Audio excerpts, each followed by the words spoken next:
All right, we are live for a Thursday edition of the Mike and Mario Show, and yeah, what a hell of a week it's been thus far in reference to the contagion and how it's a lot worse than they would like for us to believe that it is. And of course, Mario, you've been keeping a good eye on things, and I've been trying to do my best to stay above water with this. But um, so I guess with the special collaboration to help stabilize things up this upcoming Sunday, Monday, head into this week due to Credit Suisse, everything in between.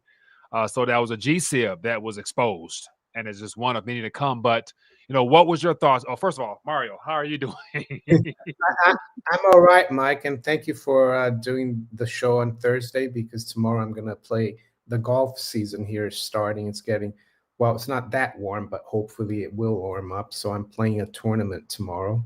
So I'm Yeah. looking forward to that. But as you said, uh, last Sunday, UBS basically, and basically the Swiss government backstopped UBS purchase of Credit Suisse.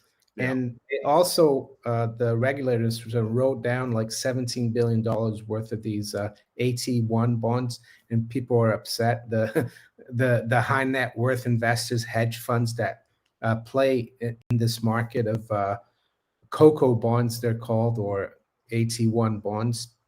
And the reason the regulator had to let these bonds go is that if they the only way to convert them into equity would have been if Credit Suisse would have collapsed, but they didn't want it to collapse because if it collapsed, it would have triggered that daisy chain of derivatives we've spoken about so many times.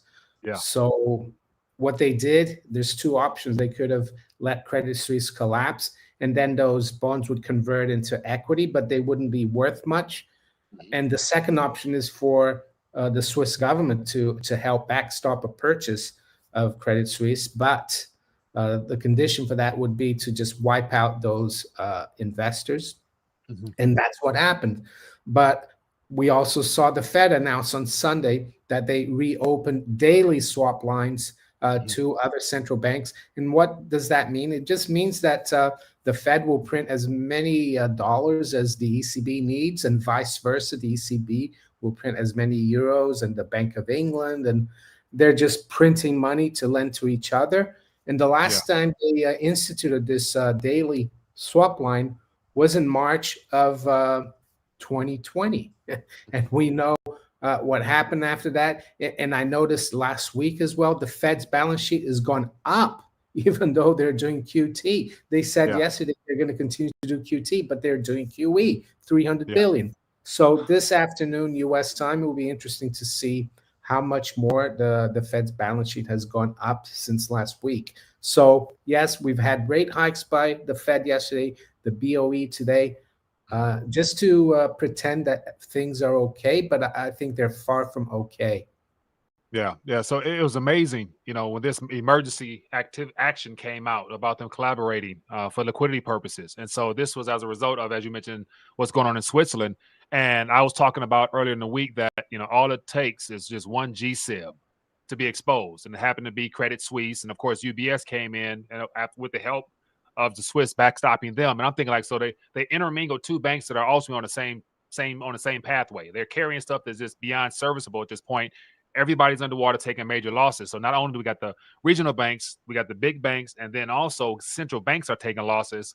And so with this rate hike stuff, so I want to definitely touch on some of the events. So as you mentioned, we have the Federal Reserve hiking still, the Bank of England hiking, and then we have Dutch central bank reports first loss since 1931 amid rising interest rates. And another article here talks about Switzerland. It said it wasn't just Credit Suisse, Switzerland itself needing a rescuing. So central banks, they're trying to be the backstop. But then again, what's the backstop for them? And how long can they continue to take on losses by taking all this government debt onto their balance sheet, providing counterfeit currency to prop up banks before this loop becomes a black hole that just sucks the entire global economy down? Like how much longer? Because even with gold and silver prices right now doing pretty good, people are realizing the flight to safety is definitely not, in the hands of sovereign debt as well as fiat currency. So it's getting sticky out here, Mario. Yeah, there's nothing to backstop central banks. really, except maybe just money printing out of thin air with no loans or conditions that would be like Weimar. And that's what they're doing pretty much. They keep kicking the can down the road. The Fed announced, of course, a couple of weeks ago, almost now, that they'd be paying like banks par on paper that's like worth a lot less than par. That, in my view, that's money printing. But you were talking about the Dutch central bank. Yeah. Biggest loss since 1931. What happened in 1931? Well, Britain had to go back off the gold standard. So countries like the Netherlands had a lot of sterling balances, so they lost a lot. The other thing, there's a major Austrian bank called Credit and Stout that went bankrupt. And that eventually led to a daisy chain of bank failures that went all the way to the United States. By 1933, a lot of U.S. banks were failing. It took a little longer, of course, than nowadays, because everything is, a lot of it is digital nowadays. And you sent an article about that too. But what happened to Credit and Stout is that a lot of German banks had lent to Credit and Stout, and a lot of American banks had lent to German banks. So they were all interconnected back then in 31, and they're all interconnected now. And it's interesting that they're making huge losses now as well, not just the Netherlands central bank or the Dutch central bank, but the Swiss central bank. We heard a few weeks ago that they lost 132 billion francs in the last year, and they're bailing out Credit Suisse. No, they're not. It's the Swiss public that is backstopping everything, and I think it's a bad sign for central banks. And going back to the Dutch central bank, I think last year, you probably remember, the head of the Dutch central bank said they have a gold card that they can use to help reliquify their balance sheets, and that's to let the price of gold, go go to the moon, so that the gold that they have on their balance sheet becomes, covers all the losses. Yeah. Now, as you're talking and describing the events that were taking place in Europe and how they were making their way over here to the U.S., the next thought that came to mind is during our, banking issues we start having here, i.e., Great Depression jumped off, and not too much longer after all that got underway, then we had this right here. Let me just put this on the screen here. Executive Order 6102, which happened to be about not allowing the citizens to, as they put it, hoard gold coins, and of course the gold confiscation or whatever, however it was painted. And so gold was the anchor of that. The problem is too much, I guess, credit / unknown of the banking contagion. And so the only thing that was holding them back was the fact that gold was in the people's hands in the form of real money. And so they had to bring that in. Of course, we monetize gold. But so, does all pathways in this contagion lead to gold for the banks themselves as the surefire way to reestablish trust among themselves? Because as of right now, I'm assuming we've already lost more people are losing confidence in their banking structure, being able to get funds when they need it, how they want it. So clearly on the central bank side, they have to be also concerned with trust amongst themselves, because eventually they're gonna start turning on each other. Somebody's gonna break the protocol of hiking until infinity to ultimately break something before they pivot and as you mentioned, the gold window is open back up for some countries. Like, hey, we need to backstop this our damn selves. So, but yeah, it's still early, man. Just the start of spring, Mario. Yeah, and I think the Bank of Canada, they've stopped raising rates, I think, recently. But yeah, what were you saying there about gold? About following the banking crisis, then gold became an issue of which the U.S. addressed with the executive order. Oh yeah, no, but something you said later on, I just forgot. But anyway, it'll come back. Yeah. So somebody, let me see. So Lawrence Franklin just mentioned, talk about UK, 10% inflation, 4% interest rates equal UK in big trouble. I would argue that 10% is more like, if you look at the retail price index, which was the index that was used prior to New Labour coming into power in the late 90s, that's at almost 14%. So the real rate of interest in the UK is still highly negative.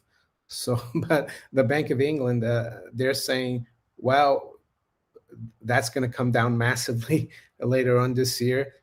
And so we don't need to raise rates that much. I think rates in the UK should be more like 20% if they want to stop prices rising. In the US, maybe the same, maybe a little less, maybe 15% if you look at the CPI through the eyes of shadow stats. Yeah. And that's the thing, like based upon their response to the current events within the banking sector, it doesn't, to me, it doesn't signal to me that they're going to willingly reverse course. Like they're going to stay hard pressed on moving forward. Their foot is still on the gas as far as hiking. At the same time, they're taking losses. They're leaking out the back end, but they're still trying to press forward. Now, my question would be, given its current pathway and trajectory and speed at which the banking contagion is unraveling, not to mention all the other things, I saw some about commercial real estate here is coming due, and it's to the tune of billions and everything else. Like, what will be that pivoting point? Will it be an event, external event? And of course, the uranium enrichment being sent to Ukraine, we know that's something that the UK is really trying to press.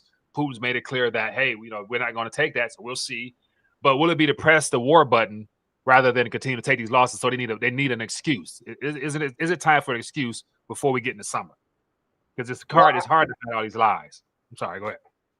I think they have their excuse already, the banking situation.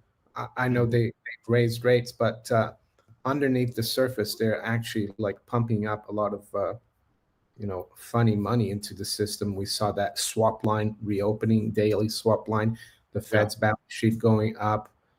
So they already have that excuse, I think. But yeah, the geopolitical situation is interesting. You saw yesterday, maybe, and I spoke about it this morning in my video, that when Xi Jinping was leaving the Kremlin to go back home yesterday, he said, we're going to make the biggest change in 100 years. And I hope you're behind it with me. And Putin said, yes, I am.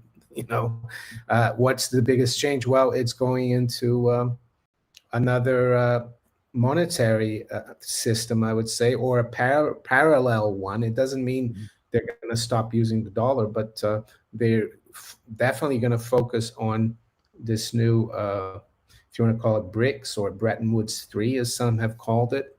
And I think this might, I don't know what will trigger some kind of pivot, but this could be the reason they do it. They might use another cover for it. So who knows? Yeah. So mentioning change is underway clearly. And so what I meant excuse or cover up is more so like the Western banking cartel or whoever we want to call them, whatever they'll be known in history books, they always like to point the blame. And so right now the banks are having issues. Central banks themselves are having issues. Now I say an escape or an excuse, meaning a war card or something of that nature. My thing is I doubt, and I find it hard to believe that the West will sit around and just let these events happen out East without them pressing it to where they need an excuse to point back as to why our banking system is doing so bad now.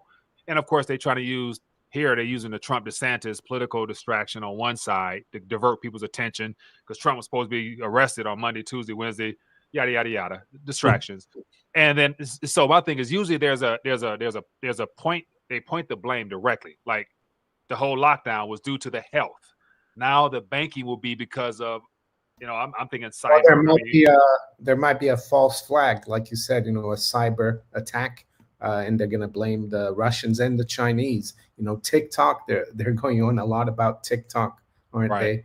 So it's difficult to say, but it's definitely getting to a point, I think, where the central banks and governments in the West are between a rock and a hard place because they have to try to convince the public that they're fighting inflation, but at the same time, they have a huge banking crisis on their hands. Right. And that's interesting that they're stuck between a rock and a hard place because in the middle of that happens to be the currency.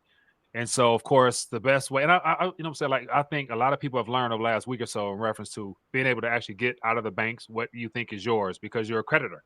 And the risk now falls on you from a systemic global event. Everybody who does banking in general, the traditional legacy banking model is being uprooted right now. And so the only thing that is available is to take physical possession more of your own financial dealings. And that happens to be, of course, with gold and silver and everything between. Yeah. But I think, sorry, what's interesting, sorry to interrupt you, is that people are realizing that what we have in the banks is not real money. mm-hmm. Real money was what people had in the bank prior to the executive order in 1933. They went with the banknote, the Federal Reserve note, whatever they were using back then, and they wanted to take their money out, i.e., gold.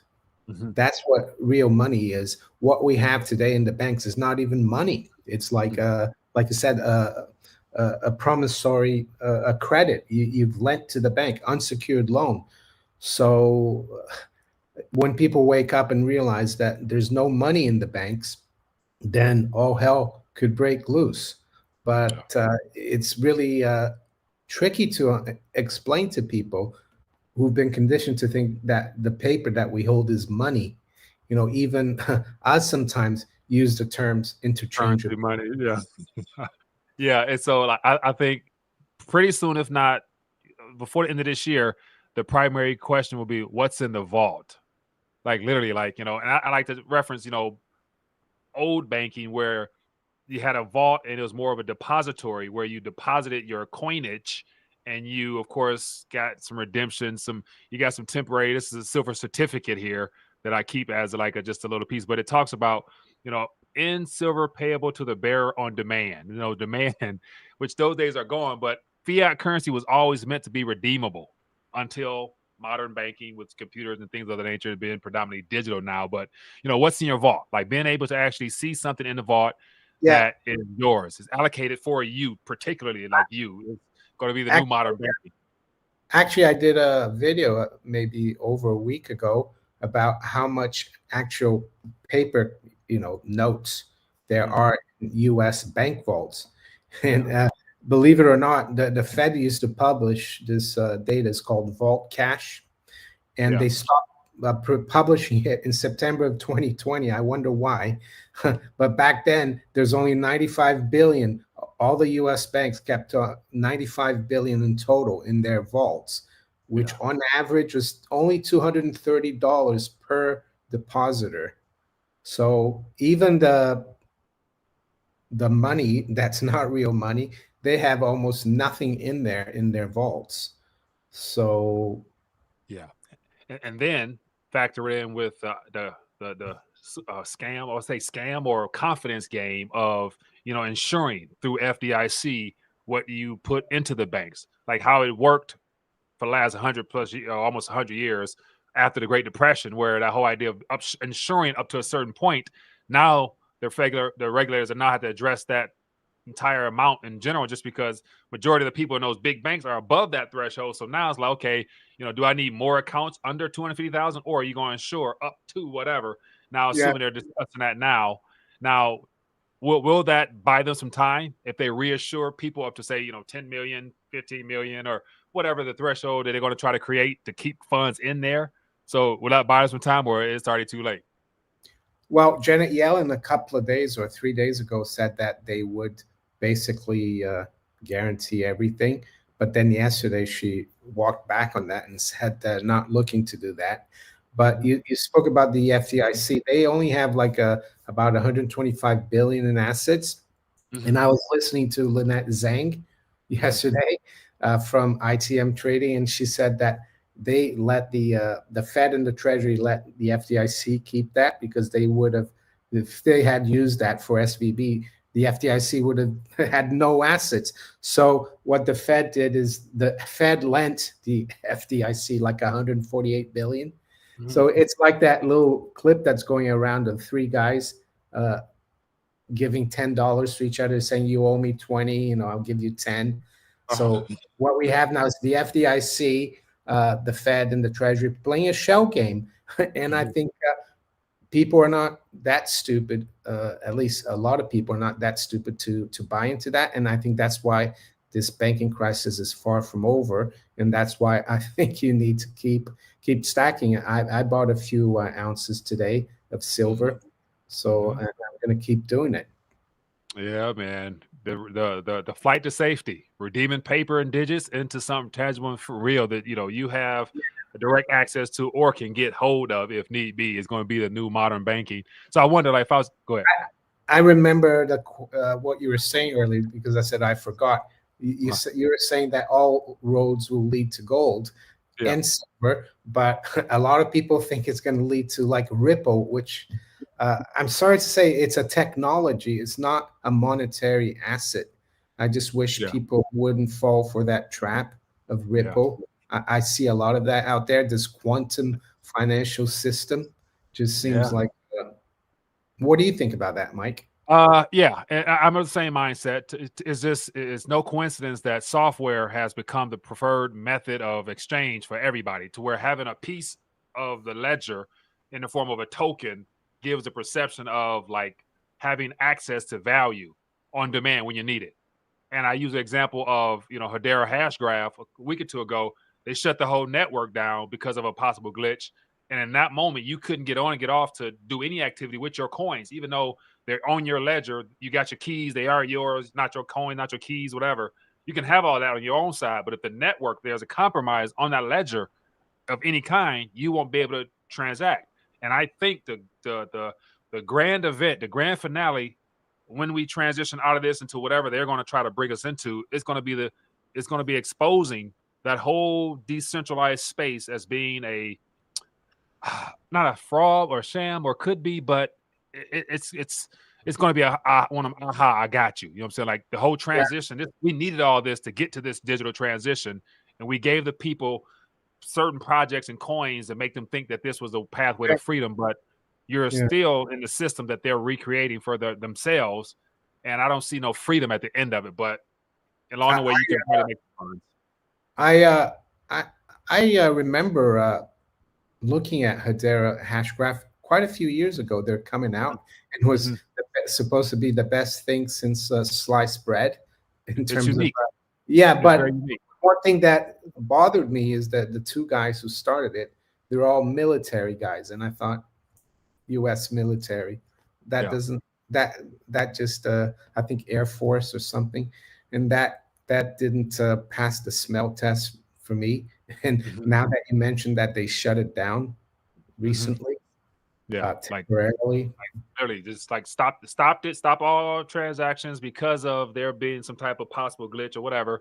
And when I saw that, I tweeted about it, shared my 2 cents on. I'm thinking, like, if it happens, every centrally controlled ledger, which happens to be the Ripples and everything like that, they are in cooperation, I think, with a much different agenda than giving people freedom and choice to be able to get rich once the Federal Reserve, prints the currency to oblivion and the Bitcoin is worth $1 billion. Like, so if it has a CEO, if it has a designer and a creator, and it has a central office in California and Silicon Valley, I would be concerned, because at some point the governments are going to turn on all these centralized entities. And do you think those centralized entities are going to let their business model and their livelihoods go under, or will they comply with government regulatory, KYC on ramp, off ramp? Your coins won't be able to move until you put your digital ID in and type of stuff. So, but hey, we ain't got to that point yet. But I'm just telling people, tread with caution. Just because it's not set up to free you, it's more so to entrap you. But anyway, okay, we got some more subjects to talk about.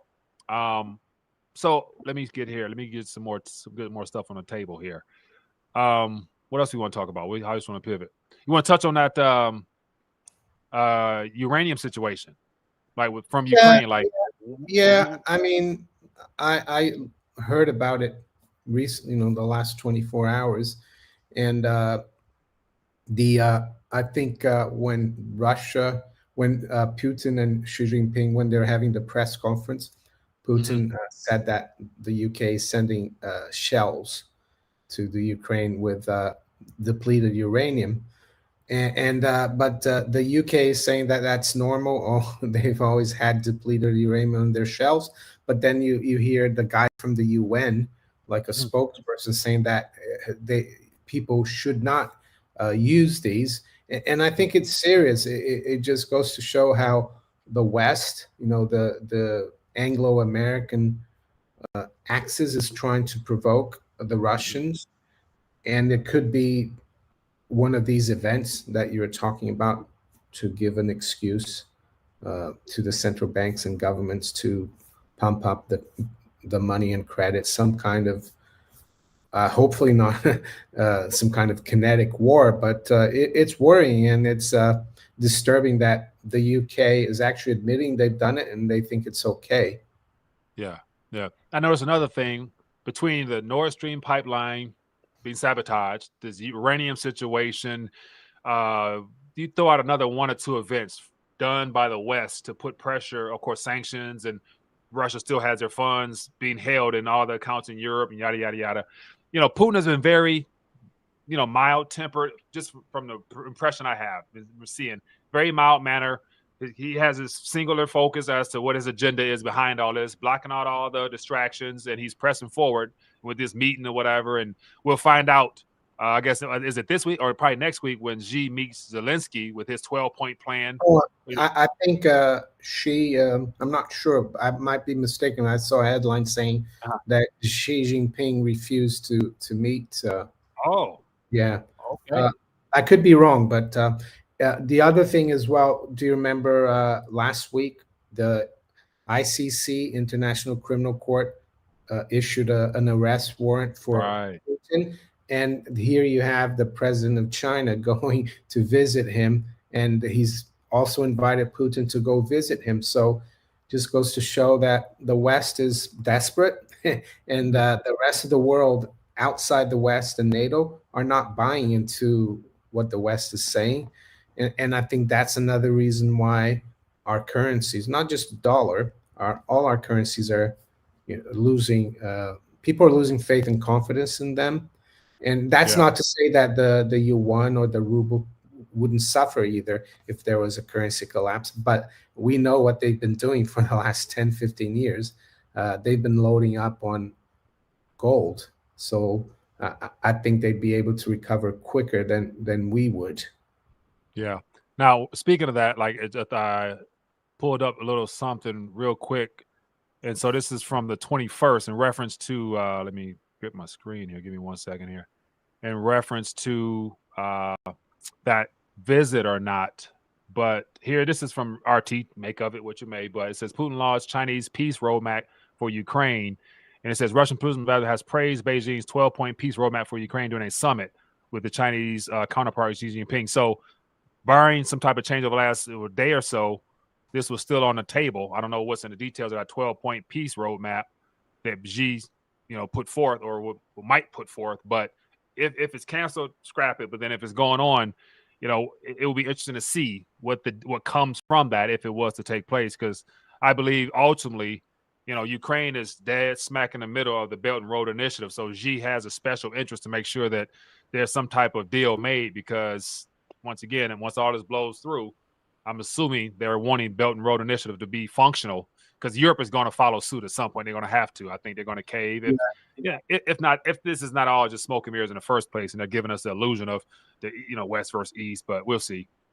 Yeah, I see that. Maybe I'm wrong, but I see some headlines from about 10 days ago saying that Xi to meet Putin in Moscow and speak to Zelensky. He might speak to him. I don't know if he's going to go to Kiev, but they might go on a Zoom call. Zoom, right? I would anticipate a Zoom rather than him show up in a war zone at that time, like with Biden and Yellen and everybody else just shaking hands, and all the actors over there in Ukraine. Madonna's ex-husband what's that guy's name? Gave him the Oscars.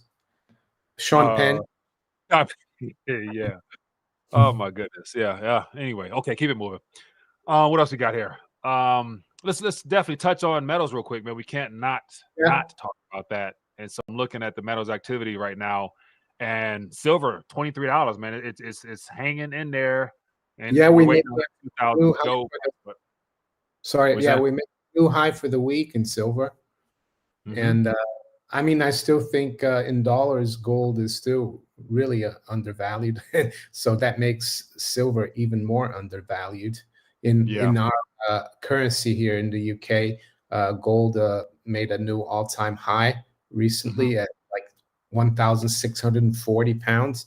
It did come back down, but it's back above $1,600. And I think eventually, when we break through 2,070 or thereabouts in US dollars, we could see some fireworks in the gold price, or that would just mean that the dollar is dropping. Yeah. And fiat currencies in general, like I've already taken a nice little plunge when compared to or weighted in gold terms. So, all right, you want to get some questions? Want to take some questions? Sure. Let's have a look. All right. Let's see what if you guys got some thoughts, ideas, suggestions, anything to keep an eye on, feel free to put it out there in the chat and we will share our 2 cents on it or something of that magnitude. And highlight everything in a dollar so to stand out more so I can see it. Sinned Against says gold is a terrible investment. Well, gold is money, and it's the best store of value for the last few thousand years. Fiat currency always goes to zero. Gold will not go to zero. So there you go. Yeah, and I don't consider gold and silver an investment, because when you invest something, you're usually expecting a return and something of that magnitude. But yet, gold and silver, if it is money, it's the standard and the anchor.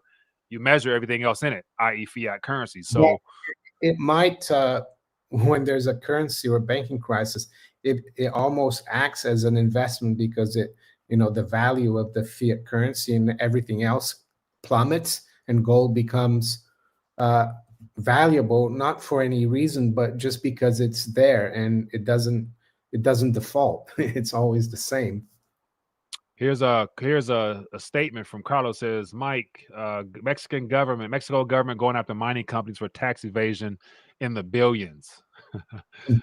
I haven't heard much about it, but I know the mining sector in general we'll probably touch on that real soon, because if gold shoots up, of course, the mining shares, depending on where they at, whatever, also. And then governments may not be might not like that too much. They might want a piece of that cut, a piece of that action. So we'll see what happens with that. What else we got? Anything? What is here? I see a lot of people over the last couple of days talking about Mexico joining the BRICS, and it's not official, and it's floating out there. I'm not sure where it's coming from. But.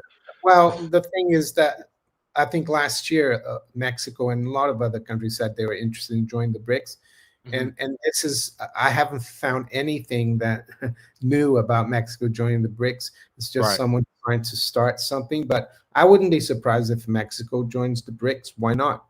It makes sense, even though I don't think the US would be very happy. But what can they do now?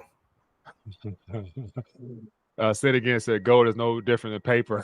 All right, fine. I think someone said he's a troll, but yeah, it's all fine and good. Trolls need love too. Port Philmo Co-op says, "Are bankers parasites?" Pretty much. I would say so.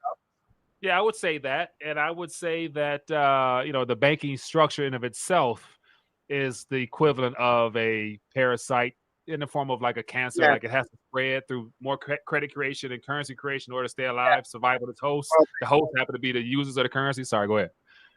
Well, yeah, I guess let's say if you go back to banking before there were central banks, then I would say maybe a little bit. But when you issue currency out of thin air and you have nothing, backing it, it's parasitical. The fractional reserve system is parasitical. The example is if you have $100 worth of land and you make 4% a year, from your crops. The bankers have $100. They'll lend like 1,000 and make 4% on 1,000, which is a lot more than the 100. So it is parasitical, and it's a good gig. I would say. It's a good gig. But depository banking, though, for example, a bank that only takes deposits to safeguard your money, your gold, and takes a fee, I don't think that's parasitical. That's just a safe place to keep your money. And a lot of banks used to be like that. Yeah, here's a statement as well. It says blockchain is more honest and the only way to stop fractional reserve banking. And so yeah, it's done really well with FTX and Celsius, isn't it? yeah, So I say like you can. blockchain, blockchain is supposed to be trustless. You don't need to trust people because it's there. No one can tinker with it. But do you really want to live in a world where you can't trust people? You don't have to trust people. I think trust is very important. And blockchain is just it's an instrument. It's not real value, I would say. Right. Right. And then also like the idea of verifiable, like that's one of the selling points for the whole crypto space. You can verify, don't trust, verify. Like, so give me your public address and I'll verify that you're, what I'm saying, what you're holding. I can see everything you do from start to finish. To me, that's a problem, just because you want to be able to see your own transaction. It's an invasion of privacy. Right. So that's where privacy coins, to me, offer a better use case in the form of a currency if you wanted to use that, but you can't see everything. Yeah, I'd rather be a part of that one. Then anyway, that's just me. It says para anti-Semitical banking. Jeff says, do you think the banking issue will help or hurt Bitcoin? What are your thoughts, Mario? Well, I noticed in 2017 when they came out with futures for Bitcoin, and I saw that Goldman Sachs was getting involved. They bought some exchanges, and I thought to myself, Wall Street is going to ruin the crypto space, and this is what we've seen. Bitcoin, the idea of Bitcoin is not a bad idea, but it's become heavy speculative. I spoke to a friend of mine the other day. He said, "Oh, I bought some Bitcoin," and I said, "Oh, so have you got it in your own wallet?" He said, "Oh no, it's just a fund." I said, "Well, then you didn't buy Bitcoin," And they're trying to do the same thing to Bitcoin that they did to gold. People think that holding ETFs or futures is holding gold, but you only really have gold if you buy the physical. Yeah, someone could hold it for you in a vault, and you could go there and check it out, or you could hold it in your hand. But yeah, and another issue is that labeling Bitcoin as a commodity and then having a CFTC regulate the industry is like, okay, the CFTC has been caught in not regulating gold and silver and letting every piece of criminal activity from the banks they completely destroy the price of gold. And like, okay, why wouldn't they do that to Bitcoin? Anything that's a threat, they go definitely distort it, disrupt it, try to do away with it. So. It's interesting you mentioned the CFTC because I think I sent it to you. The U.S. government said that the head of precious metals trading at J.P. Morgan and some of the guys that worked for him should serve long prison sentences for spoofing the market in precious metals. So they're throwing the minions under the bus there, in my opinion, because J.P. Morgan and all the bullion banks have been aware of all this spoofing, and they didn't do anything. This could mean that this manipulation game could be almost over if we're seeing that. Right. And the fact that that's public headline Bloomberg, like they're getting ready to single out and call out, the banking cartel. Interesting. Port says, did the Holocaust happen like they said it did? I wasn't there, so I only can regurgitate to you what I read from books and what I've seen through documentaries. So just as much as I do. I think as much as we do, because neither one of us is there. So we'll leave it at that. But appreciate the love offering. Yeah. Oh, Rolf Steiner says a pound was 240 silver pennies yet in 8th century England. That's right. And up until 1971, there's 240 pence to the pound, and then they decimalized it, so now it's 100 pence to the pound. And it used to be silver as well, but that's all gone. Manico Mike, Andy Scheckman from Miles Franklin talked about Mexico applying for BRICS recently and South Africa BRICS meeting. Okay, I wasn't familiar with that. Well, I don't know. I think maybe that it could be, but I'm not surprised, as I said. Yeah. But it's clear. Everyone sees how much influence the BRICS have, and then you add the BRICS Plus, which is the additional countries that have already put in apps or have publicly stated they're putting in apps. Just assume every nation that's been ruined and destroyed by the dollar's dominance will probably want to apply for that organization. So, I wouldn't surprise me if they do. That's right. Next question will be, which one of the G7s, which one of the G7s will pivot and all of a sudden publicly announce that we're going to also collaborate, or we're going to, do some things differently to help out this new transition. Like that's going to be some news. I think it's going to be, as I said, I think if you remember, A to Z instead of BRICS, isn't it?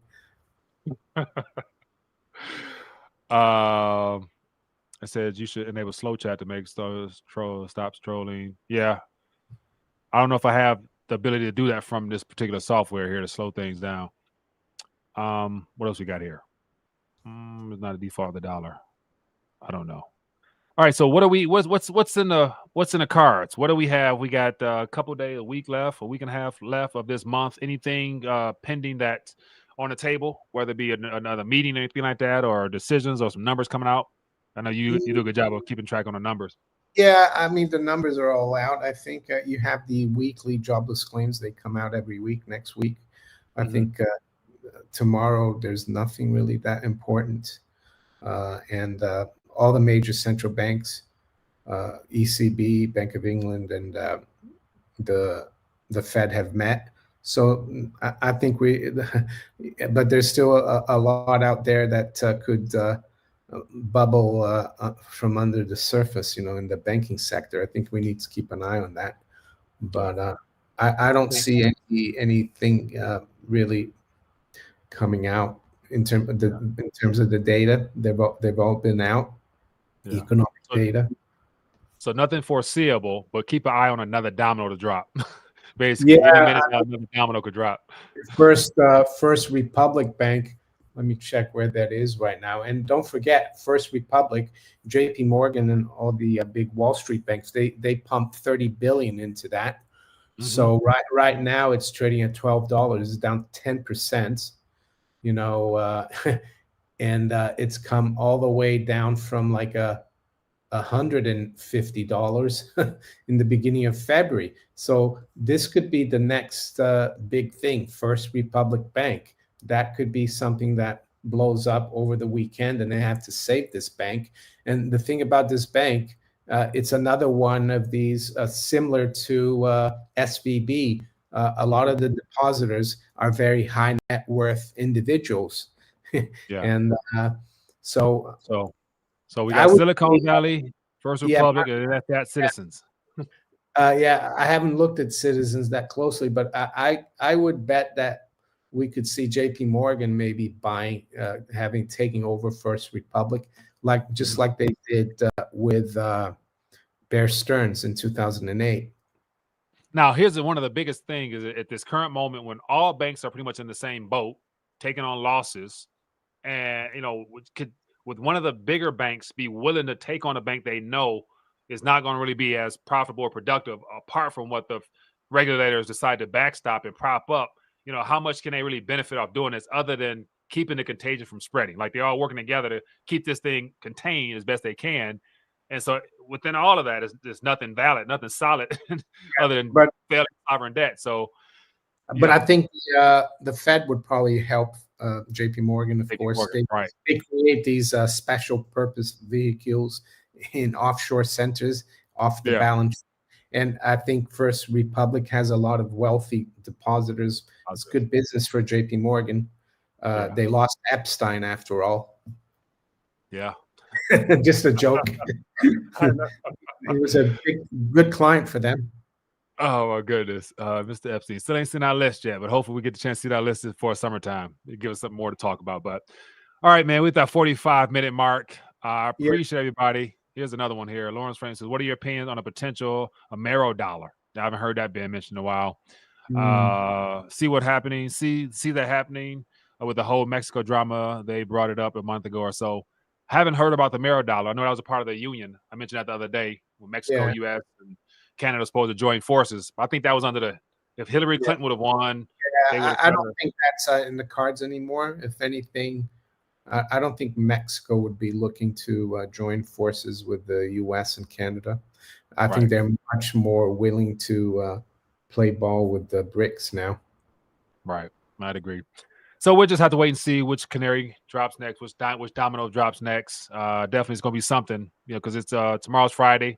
We'll go into the weekend. Of course, central banks will be meeting from here on out, trying to come up with something to keep this thing going. But in the meantime, everybody here tuned in know the importance of taking possession of whatever you think is yours, because right now people are finding out that if you can't hold it, do you own it, and vice versa. So, all right, Mr. Mario, as always, my friend, it's good to connect with you. Have a good day golfing tomorrow, and I hope you guys got some good weather. And everybody else tuned in, be blessed, be safe, continue to get your weight up, and stay prayed up. So, and I'll see you guys